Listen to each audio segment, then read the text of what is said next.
Assalamualaikum warahmatullahi wabarakatuh. Selamat pagi siswa-siswi kelas 11. Pagi ini kita membicarakan tentang prion.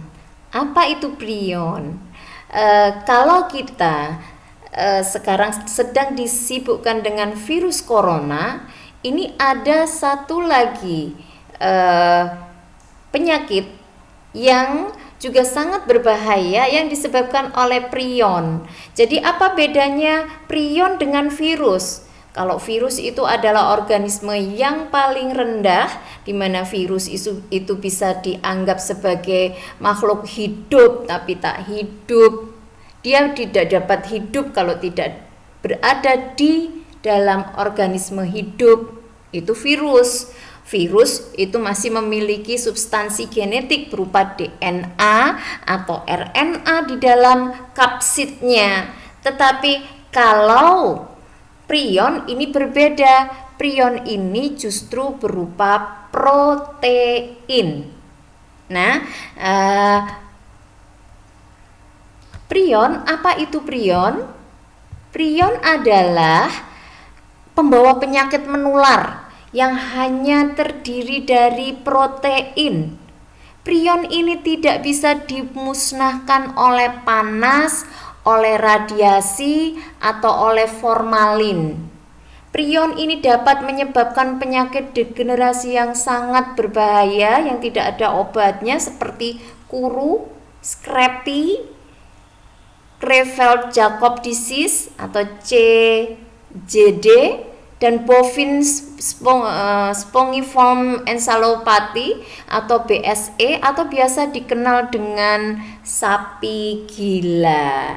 Nah, secara alami prion itu adalah protein yang ada di dalam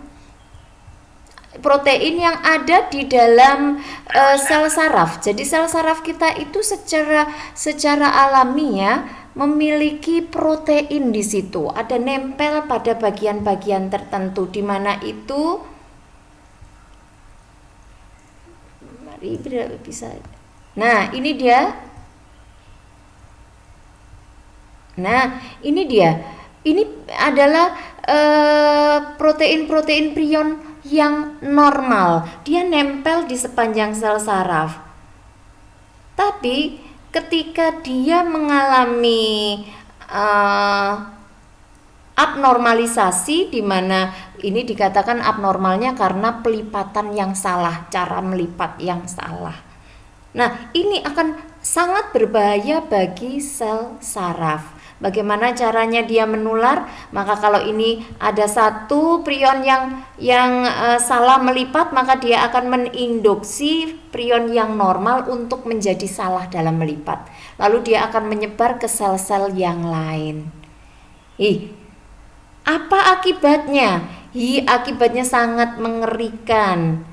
Ya, akan menyebabkan plak. Plak itu seperti noda hitam tebal begitu, itu biasa kita sebut dengan plak pada sistem saraf yang disebut dengan amiloid, dan ini akan mengubah struktur jaringan normal. Gangguan ini ditandai dengan lubang. Lah coba bayangkan kalau misalnya otak kita yang penuh dengan sel-sel saraf itu kemudian berlubang-lubang sehingga membentuk jaringan yang membentuk spons karena pembentukan vakuola pada sel saraf. Sel saraf memiliki vakuola sehingga banyak lubang-lubang di sana. Perubahan struktur histologis termasuk astrogliosis dan tidak adanya reaksi inflamasi. Enggak ada reaksi inflamasi tapi bolong-bolong. Nih, ya.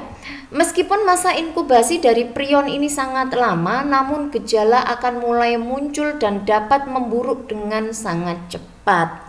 Ini akan menyebabkan kerusakan otak dan kematian.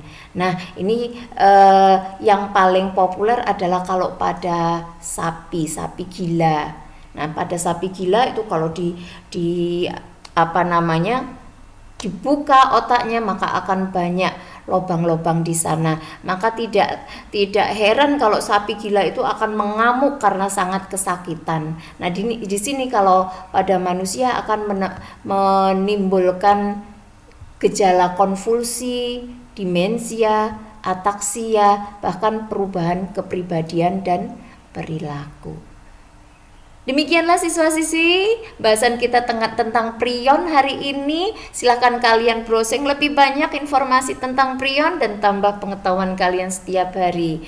Terima kasih atas perhatiannya. Selamat belajar. Wassalamualaikum warahmatullahi wabarakatuh.